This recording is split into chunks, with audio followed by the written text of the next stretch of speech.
Patuloy po na tinutugis ang 2 sa 10 tumakas na inmate ng Batangas Provincial Jail at 5 sa mga pugante na corner nang sumakay sa isang bus.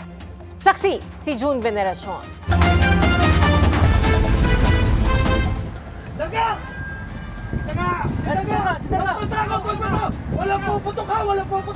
Sakay ng nakahintong bus na ito sa Star Tollway sa bahagi ng Santo Tomas, Batangas ang 5 takas na inmate o persons deprived of liberty mula sa Batangas Provincial Jail nang ma-order sila ng pulisya.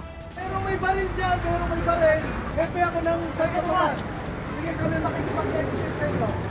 Mabuti na lang at walang hinostage, pero tensyonado pa rin ang pakikipagdegosasyon ng mga pulis para mapasuko ang mga sospek. Posas, prepare nyo, posas. Wala.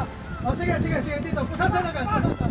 Pagkatapos bumaba mula sa bintana ang isang sospek, ay sunod na ring sumuko ang 4 pa niyang kasama. Hubad! Posas! Dapa! Na-recover sa mga sospek ang isang baril, patalim at cash. Natapos ang makapigil hiningang tagpo na walang nasawi o nasaktan sa mga sospek o iba pang sakay ng bus. Sa initial assessment namin, sir, sa kita namin doon sa mga preso, hindi naman po talaga sila lalaman. Wala pong hostage taking na nangyari at sila po ay nakumbinsi natin na sumuko ng peacefully.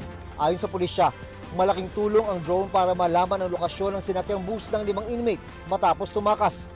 Gayon din ang pagiging alerto at kalmado ng bus driver matapos tawagan ng kanyang inspektor na meron siyang sakay ng mga takas base sa impormasyong ibinigay ng PNP. Ay pasimple niyang hininto sa isang toll gate ang bus at sinabihan ng kanyang konduktor na mag-CR. So, tinigil ko nga po sa Santo Tomas dahil may kasunod daw po kami pulis. Pinaihi ko yung konduktor ko, wala akong umihi sa pasahero, pinapaihi ko ang pasahero para magtagal. Sabi ng mga sospek, tumakas sila dahil sa kalupitan ng isang prison guard na madalas daw silang pagtripan. Guardia po na sumungtaryo sa amin, pinahirapan po. So kami pabugbog sa kapwa o kulong namin. Hinihiling lang po namin na hindi na po sana kami mapabalik doon. Baka hindi na ho namin makita ang mga mahal namin sa buhay.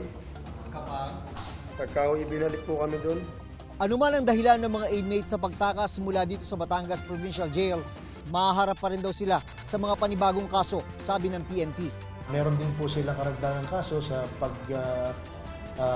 violation ng bladed weapon and violation po nung ating 10591 o yung firearms law po.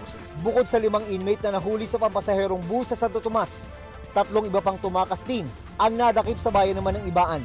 Ayon sa Calabarzon Police, patuloy ang paghahanap sa 2 iba pang nakatakas. Para sa GMA Integrated News, ako si June Veneracion, ang inyong saksi. Mga kapuso, maging una sa saksi. Mag-subscribe sa GMA Integrated News sa YouTube para sa iba't ibang balita.